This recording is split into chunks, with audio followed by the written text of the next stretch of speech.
Namibia's Skeleton Coast has been aptly named. It's rugged, harsh and unforgiving.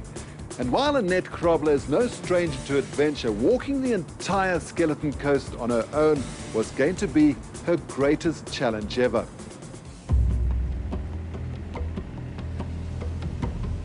The Sand called it the land God made in anger because of its extreme weather and torturous wind. The Skeleton Coast has wrecked ships and left a trail of bleached bones. But adventurer Anette Grobler is undaunted. When I'm close to nature and I'm close to danger, then it really just makes me feel alive, completely alive. Anette is determined to be the first person to walk the entire length of the Skeleton Coast, and completely on her own. She'll walk more than 500 kilometers and cross 12 rivers which run into the sea. After months of planning, Anette starts her journey. She's called it Silent Steps, in aid of young people from the National Institute for the Deaf in Worcester. It's a metaphor for what they are experiencing on a daily basis in their lives. Annette's pulling a specially made rickshaw with 40 kilos of gear and supplies. And she's making a video diary of her expedition. Her first night starts with a jolt. Dit is die jakkalse. Toe ek my tent oopmaak, toe is daar 4 van hulle hier reg by my tent. Amazing. The ghost crabs can run for their lives, but by night they enjoy creeping around the tent. On day 2, Anette has to face blisters, which are chafing every step of the way. But Annette's resolve propels her to move forward. I try and focus on the moment, to stay in the moment, and listen to my breathing, and listen to my footsteps, and listen to the sea. It also helps me not to fear the challenges ahead. A few hours away, Alwyn Engelbrecht is checking out the conditions. He's Annette's backup person and has traversed this coast as a conservationist for 15 years. He's worried about the heat and the dehydration it can cause. The temperatures can reach up to 45 degrees Celsius on this coast. You can imagine the humidity is 100%, so it's unbelievable. I cannot describe it. Water is the #1 priority. We dropped in at one point of Annette's journey and saw how she has to desalinate seawater every day. It's a long and exhausting process. So this membrane goes in here to protect the membrane from the sand. This is the concentrated seawater. This is the fresh water that goes into my water bottle. It's hard work. It takes about an hour to make 2 liters. No matter how tired Annette feels, this is the one task she has to do. Every day. And the journey has been tough for the past few days. It's my 4de dag. Ik denk ek myself te veel gepush die laaste 3 dae. All of these lines so past my face tells you a story of who I am. So many stories. A daily call is reassuring. Using a satellite phone, she checks in at 6 every evening with Alwyn. Nee, dis reg. So jy is nou so plus minus net suid van die Koemoprivier. Yeah, it took me about 2 hours to actually get to the beach this morning. The tides sometimes force Annette to walk slightly inland, and then she's stuck on tough terrain. The wind can whip up in an instant, smashing everything in its wake. On a rare visit, Alwyn has come to warn Annette that she should brace herself for rough winds. Partykeer gaan hy aan tot 'n week, 2 weke. So that is serious stuff. And it didn't take long for the wind to start howling. It's my birthday. Baie lekker, die wind van agter. Me and the normer. The wind is killing me. Sleeping simply wasn't an option that night.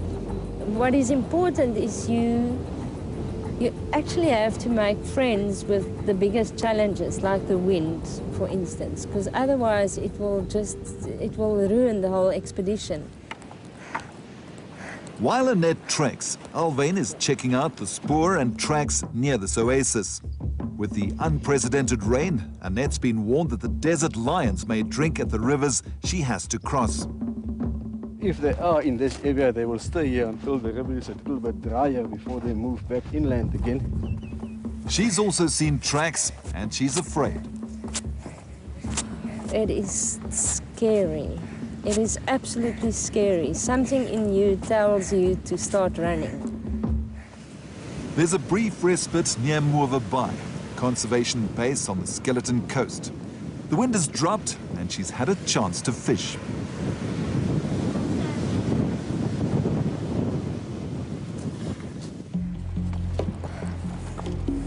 The next day is a grind. Annette makes very little headway as she has to battle over boulders. She finally reaches the Hawarasip River. Only a couple of weeks earlier, a truck and a buggy got stuck when it came down in flood. Sinking sand is a problem, but Annette manages to cross where the river meets the sea. I want to see if I can do another 5 or 10 Ks today, maybe, so I can just get out of the line zone, if you can call it that, and then pitch my tent. It's been a long, long day. But the long day will continue into night as Annette discovers that the frame of her rickshaw has snapped. With rain pouring down, her morale has hit an all-time low. This is my life at the moment, determined by tides and the moon and the sun and the conditions. Feeling desperate, Annette fires up the solar charger, pulls out her laptop and posts a message onto her website where thousands of people are following her journey. A safari company from Namibia spots her plea. They saw this on my website, decided that they are going to be able to find me because my coordinates was also on my website, and then came looking for me. They fix the wagon and Annette is on her way again.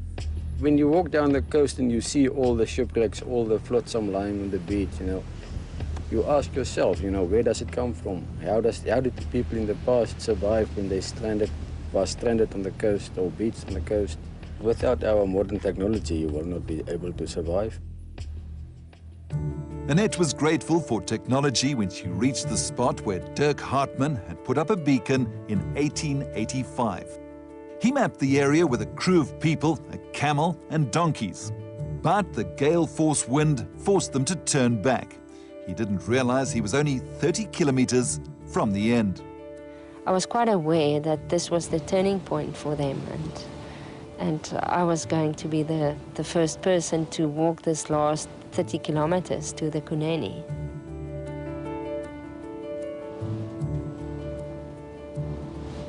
But trouble lay ahead when Annette decided not to wait for low tide.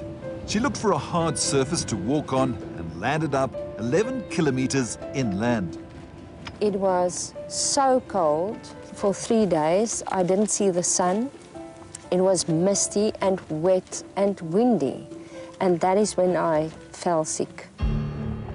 Running out of water, she dragged herself back to the beach. Soon after that, Annette had to find her way past colonies of seals and the predators that lurked among them. The ghost crabs had made a meal of this seal carcass, but also picked at the eyes of this barely alive seal pup. The jackals were ready to pounce as well.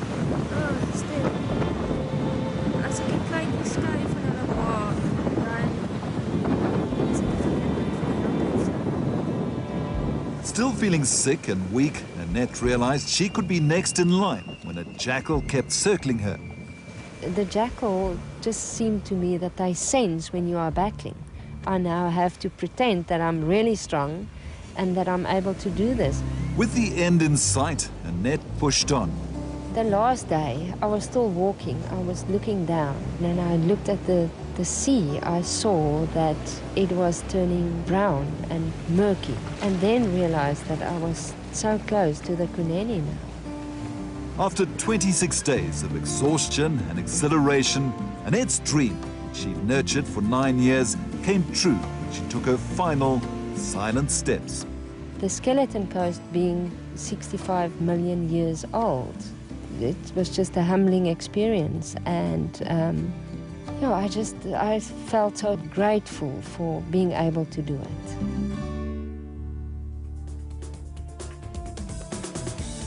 Well done, Annette, but not something I'd like to tackle. It's far too lonely out there.